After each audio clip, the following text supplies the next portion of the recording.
एक गांव में शिवम नाम का एक दूध वाला रहता था। उसके पास 2 भैंसें थी। वो हर सुबह उनका दूध निकालता और पूरे गांव में घूमकर बेचा करता था। शिवम का रोजाना का एक नियम था। दूध बेचने के बाद उसके पास जो भी दूध बचता था उसे शिवम रास्ते में शिव जी के मंदिर में शिवलिंग पर चढ़ा देता था। उसका दोस्त मंगल रोजाना उसे ऐसा करते देखता था। एक दिन, शिवम, तू इतनी मेहनत से पूरे गांव में दूध बेचता है और जो दूध बच जाता है उसे तू शिव मंदिर में चढ़ा देता है। बाकी लोग तो शिवलिंग पर थोड़े से दूध में पानी मिलाकर चढ़ाते हैं। तू भी ऐसा किया कर और बाकी बचे दूध को इकट्ठा करके उसकी दही और घी बनाकर बाजार में बेच दिया कर। इससे तेरी दुगनी कमाई होगी। मंगल, मैं भोलेनाथ को अपना पिता मानता हूँ, इसलिए उनकी भक्ति और सेवा करता हूँ। भोलेनाथ की कृपा से मेरी इतनी कमाई हो जाती है जिससे मैं खुश रहता हूँ। शिवम मंगल की बात पर ध्यान नहीं देता। वो नियम से ही रोजाना दूध चढ़ाने का कार्य करता रहता था। एक दिन मंदिर के पंडित जी ने शिवम से कहा, शिवम, तू हर दिन महादेव का दूध से अभिषेक करता है। तेरी क्या मनोकामना है जिसके लिए तू ये सब कर रहा है?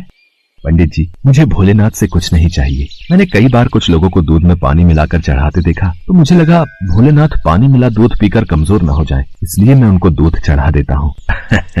अच्छा, फिर ठीक है। एक दिन गांव में तेज बारिश हो रही थी। बारिश के कारण शिवम दूध बेचने नहीं जा सका। उसका आज सारा दूध बच गया था। उसने सोचा, आज इतना दूध बच गया है, मैं इसे शिवलिंग पर चढ़ा आता हूँ। शिवम, ये दूध तो बहुत सारा है, ये तो बहकर खराब हो जाएगा। तो फिर मैं इस दूध का क्या करूँ? पंडित जी, मैं ये दूध घर वापस भी नहीं ले जा सकता और ऐसे तो ये दूध खराब हो जाएगा। तुम एक काम क्यों नहीं करते? तुम इस सारे दूध की खीर बनाकर भोलेनाथ को भोग लगाकर गांव में खीर का प्रसाद बांट दो, इससे तुम्हें पुण्य मिलेगा। पंडित जी, ये तो आपने बहुत अच्छा विचार बताया है। मैं अभी जाकर बाजार से खीर का सामान लेकर आता हूँ। शिवम को पंडित जी की बात अच्छी लगी और वो बाजार से खीर बनाने का सामान ले आया। शिवम ने खीर बनाकर भगवान शंकर को भोग लगाया और सारे गांव में खीर का प्रसाद बांटा। इधर कैलाश पर्वत पर भगवान भोलेनाथ के मुख पर खीर लगी देख माँ पार्वती उनसे बोली, ये तो जरूर भगवान कृष्ण की भेजी हुई कोई चमत्कारी गाय दिखाई पड़ती है, जैसे उनका कोई आशीर्वाद हो। देवी पार्वती, ये मेरा प्रिय भक्त शिवम है। इसकी निश्चल भक्ति ने मेरा मन जीत लिया है। ये मुझे अपना पिता मानकर मुझे प्रतिदिन दूध और खीर का भोग लगाता है। ये मेरी चिंता करता है और मुझे बिना पानी मिला दूध चढ़ाता है। मेरे भोले भाले भक्त की भावना देखो, ये समझता है कहीं मैं पानी मिला दूध पीने से कमजोर न हो जाऊं, इसलिए ये दूध से अभिषेक करता है। प्रभु, फिर तो अपने इस भक्त पर कृपा करने के लिए हमें इसकी परीक्षा लेनी चाहिए। तो देर किस बात की देवी पार्वती, हम अभी पृथ्वी पर चलते हैं और अपने भक्त शिवम की परीक्षा लेते हैं। भगवान शिव और देवी पार्वती ने सेठ सेठानी का भेष बना लिया और शिवम के घर पहुंच गए। नमस्ते जी, कहिए आपको मेरे से क्या काम है? हमने तुम्हारे बारे में बहुत सुना है। तुम बहुत ताजा और शुद्ध दूध बेचते हो, इसलिए हम तुमसे दूध खरीदना चाहते हैं। तुम रोजाना अपना सारा दूध हमें बेच दिया करो। हम हर दिन तुम्हारा सारा दूध खरीदेंगे और तुम्हें दूध बेचने के लिए पूरे गांव में भागना भी नहीं पड़ेगा। हमारे लोग यहीं से दूध ले जाएंगे और पैसे तुम्हें दे देंगे। मैं आपको सारा दूध नहीं दे सकता। मेरी भैंसें जितना दूध देंगी उसमें से थोड़ा दूध मैं भोलेनाथ के अभिषेक और खीर के प्रसाद के लिए रखूंगा। पर हमें तो रोजाना बहुत दूध चाहिए। तुम सारा दूध दे दो, भले ही दाम 4 गुना ले लो, तुम्हारी अच्छी कमाई हो जाएगी। नहीं सेठ जी, मैं आपको सारा दूध नहीं दे सकता। आपको दूध लेना है तो मैं शिव मंदिर के हिस्से का दूध अलग करके ही आपको दे सकता हूँ, नहीं तो कोई बात नहीं। चलो भाग्यवान, हम कहीं और से दूध पता कर लेंगे। ये तो कोई बहुत बड़ा शिव भक्त जान पड़ता है। सेठ और सेठानी वहाँ से चले गए। कुछ दूर जाकर उन्होंने एक गरीब ब्राह्मण का भेष बना लिया। देवी पार्वती, अब हमें अपने भक्त की परीक्षा किसी और तरह लेनी होगी। भगवान शंकर और माँ पार्वती मंदिर की सीढ़ियों पर बैठ गए। शिवम दूध बेचकर मंदिर जा रहा था। उसने एक गरीब ब्राह्मण ब्राह्मणी को रोते देखा। आप दोनों क्यों रो रहे हो? मुझे अपनी परेशानी बताओ, शायद मैं आप दोनों की सहायता कर सकूं। बेटा, हम दोनों कई दिनों से भूखे हैं, हमारे पास खाने को कुछ नहीं है। आप परेशान मत होइए, मेरे पास कुछ दूध बचा हुआ है और एक डिब्बे में ये खीर है। आप ये दूध पी लो और ये खीर खा लो, इससे आपका थोड़ा पेट भर जाएगा। भगवान शंकर तुम्हारा भला करें बेटा, आज तुमने हमें ये दूध और खीर खिलाकर तृप्त कर दिया। यदि मैं आपको भूखा छोड़कर भगवान भोलेनाथ को ये दूध और खीर का भोग लगाता तो वो भी इसे ग्रहण नहीं करते, क्योंकि जिस तरह से मैं उन्हें अपना पिता मानता हूँ तो वो भी तो आपके पिता हैं। तो मैं उनकी संतान को भूखा कैसे रख सकता था, इसलिए मैंने ये दूध और खीर आपको दिया। पर बेटा, ये प्रसाद और दूध तो तुम भगवान भोलेनाथ के लिए लाए थे, तुमने हमें दे दिया। तुमने हमारे लिए अपना नियम क्यों तोड़ दिया? शिवम की भोली भाली और पवित्र बातों को सुनकर भगवान शंकर और देवी पार्वती अपने असली रूप में आ जाते हैं। उन्हें देखकर शिवम उनके चरणों में गिर जाता है। शिवम, मैं तुम्हारी सच्ची भक्ति से बहुत प्रसन्न हूँ। मांगो, क्या मांगते हो? प्रभु, मुझे आपकी भक्ति के सिवा और कुछ नहीं चाहिए। मुझे आपकी भक्ति करके जो खुशी मिलती है, उससे बढ़कर मेरे लिए कुछ भी नहीं। शिवम, तुम मेरे सच्चे भक्त हो। आज के बाद तुम्हारे जीवन में कोई दुख नहीं रहेगा। मेरा आशीर्वाद सदैव तुम्हारे साथ रहेगा। शिवम को अपना आशीर्वाद देकर भगवान शंकर और माँ पार्वती अंतर ध्यान हो जाते हैं। उस दिन के बाद शिवम का जीवन सभी प्रकार के सुखों से भर जाता है।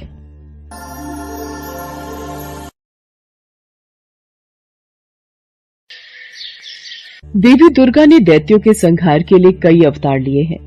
उदाहरण के तौर पर महिषासुर, धूम्र विलोचन, शुंभ निशुंभ जैसे कई दैत्यों का वध करने के लिए देवी दुर्गा ने अवतार लिए हैं। इन्हीं में से एक दैत्य था रक्तबीज, जो महाशक्तिशाली था। पुराणों के अनुसार रक्तबीज नामक दैत्य ने लगभग 5 लाख वर्षों तक तप किया और ब्रह्मा जी की स्तुति की। रक्तबीज की तपस्या से ब्रह्मा जी प्रसन्न हुए और रक्तबीज के सामने प्रकट हुए। मैं तुम्हारी तपस्या से प्रसन्न हूँ, कहो क्या चाहिए? ब्रह्मदेव, मुझे अमरता का वरदान दीजिए। हिरण्यकश्यप की तरह देवता, दानव, गंधर्व, यक्ष, पिशाच, पशु, पक्षी, मनुष्य आदि कोई भी मुझे नहीं मार सके, ऐसा वरदान दीजिए। तथास्तु, मैं तुम्हें वरदान देता हूँ कि युद्ध में अगर तुम्हारे शरीर से एक भी रक्त की बूंद धरती पर गिरेगी तो उससे नया रक्त बीज जन्म ले लेगा तथा किसी के लिए भी तुम पर विजय पाना असंभव होगा। ब्रह्मा जी से वरदान पाकर रक्तबीज अहंकार में चूर हो गया। उसने चारों ओर हाहाकार मचा दिया। मैं अमर हूँ, अब मुझे युद्ध में कोई परास्त नहीं कर सकता। अब स्वर्ग लोक पर मेरा यानी असुरों का राज होगा। मैं इंद्र को चुनौती देता हूँ, अगर साहस है तो मेरे से युद्ध करे, नहीं तो स्वर्ग लोक से भागकर कहीं मुंह छिपाकर छुप जाए। क्या रक्तबीज ने देवताओं को युद्ध के लिए ललकारा है? हमें उससे युद्ध करना होगा। राक्षस और देवताओं में युद्ध होने लगा। वरदान मिलने के कारण रक्तबीज और भी शक्तिशाली हो गया था। ये देखकर इंद्र सहित सभी देवता घबरा गए। ब्रह्मा जी के वरदान स्वरूप रक्तबीज का संहार किसी पुरुष के हाथों नहीं हो सकता। उसका वध केवल एक स्त्री ही कर सकती है। आपको भगवती दुर्गा की स्तुति करनी चाहिए। उन्होंने अनेकों राक्षसों का वध किया है। आप उचित कह रहे हैं देवर्षि नारद। हम सब देवी दुर्गा की स्तुति करते हैं। अब इस संकट से वही हमें पार लगा सकती हैं।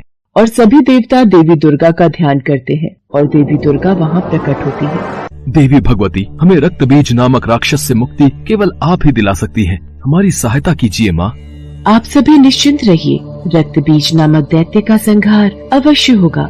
उसे उसके पापों का दंड अवश्य प्राप्त होगा। देवताओं को आश्वासन देकर माँ दुर्गा ने रक्तबीज को युद्ध के लिए ललकारा। तू एक साधारण अबला स्त्री मुझे युद्ध के लिए ललकार रही है। तू मेरा कुछ नहीं बिगाड़ पाएगी। रक्तबीज, अब तेरी मृत्यु निश्चित है। मेरे हाथों से तू नहीं बच पाएगा। अच्छा, तू मेरा वध करेगी? देखता हूँ ये कैसे संभव होता है। माँ दुर्गा और रक्तबीज के बीच युद्ध प्रारंभ हो जाता है। माँ दुर्गा के वार से रक्तबीज घायल होता तो रक्त की बूंद धरती पर गिरने से ढेरों रक्तबीज पैदा हो जाते। एक रक्तबीज मरता तो दूसरा सामने आ जाता।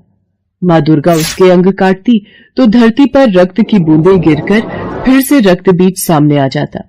ये सब क्या हो रहा है? ये रक्तबीज मारा क्यों नहीं जा रहा? नारायण नारायण। माते, रक्तबीज का वध करने के लिए रक्तबीज के रक्त को पीना होगा ताकि वो धरती पर ना गिरे। ब्रह्मा जी के वरदान के अनुसार रक्तबीज का रक्त पृथ्वी पर गिरते ही अनेकों रक्तबीज पैदा हो जाएंगे। इसका संहार करने के लिए ऐसा कुछ करना होगा ताकि रक्तबीज का रक्त पृथ्वी पर ना गिरे। अच्छा, तो ये बात है। देवर्षि नारद, इसके लिए मुझे चंडिका को बुलाना होगा। देवी पार्वती को माँ काली का रूप धरना होगा ताकि वो इस दानव का रक्त पान कर सके। तत्पश्चात मैं इस राक्षस का संहार करूंगी। इसके लिए तो देवताओं को देवी पार्वती से विनती करनी होगी कि वो माँ काली का अवतार लेकर इस दानव का विनाश करें। सभी देवता माँ पार्वती का आह्वान करने लगे। देवी पार्वती देवताओं के समक्ष प्रकट हुई। देवी पार्वती, आपको काली रूप धरना होगा ताकि जब भी मैं इस राक्षस पर प्रहार करूं, आप इसका रक्त खप्पर में लेकर रक्तपान करो। आप चिंता मत करो देवी दुर्गा, मैं इस दानव के रक्त की एक बूंद भी धरती पर नहीं गिरने दूंगी। देखते ही देखते माँ पार्वती ने काली का रूप धर लिया, जिन्हें देख दानव तो क्या देवता भी थर थर कांपने लगे और उनके समक्ष हाथ जोड़े खड़े रहे।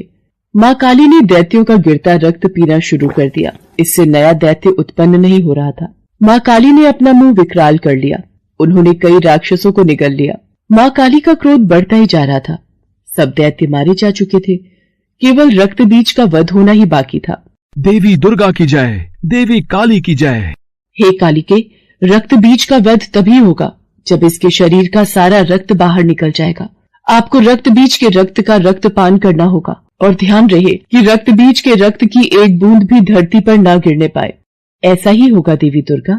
देवी दुर्गा और रक्त बीज में युद्ध होने लगता है। रक्त बीज देवी दुर्गा के प्रहार से बच रहा था। देवी दुर्गा ने रक्त बीज की भुजाओं पर वार किया।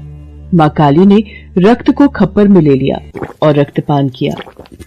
देवी दुर्गा ने रक्त बीज के सिर को काटकर धड़ से अलग कर दिया और खप्पर में रख दिया।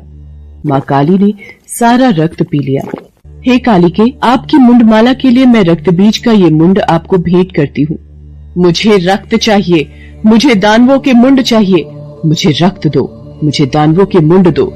हे शिवा, हे कालिके, रक्त बीज का वध हो चुका है, अपना क्रोध शांत करो देवी काली। मुझे दानवों का रक्त दो, मुझे दानवों का मुंड दो, मुझे दानवों का रक्त दो, मुझे दानवों का मुंड दो। कालिके को रोकने का एक ही उपाय है, भगवान शिव, वही काली के क्रोध को शांत कर सकते हैं। देवाधिदेव महादेव, माँ काली का क्रोध बढ़ता ही जा रहा है। उन्हें रोका न गया तो उनके क्रोध से पूरी सृष्टि का विनाश हो जाएगा। मुझे रक्त दो, मुझे मुंड दो, मुझे रक्त चाहिए, मुझे मुंड दो, मुझे रक्त दो, मुझे मुंड दो। देवी काली का क्रोध आक्रामक हो गया था। देवी काली क्रोध की अग्नि में बढ़ती जा रही थी। उनका क्रोध शांत नहीं हो रहा था। अचानक भगवान शिव धरती पर लेट जाते हैं और देवी काली का पैर उनके ऊपर पड़ जाता है और भगवान शिव को अपने चरणों में पड़ा देख देवी काली की जीभ बाहर आ जाती है और वो अपने वास्तविक रूप में आ जाते हैं। महादेव, आप मुझे क्षमा कीजिए, मैंने क्रोध में आपकी ओर देखा नहीं। उसके पश्चात सभी देवी देवता भगवान शंकर और माता पार्वती पर फूलों की वर्षा करते हैं।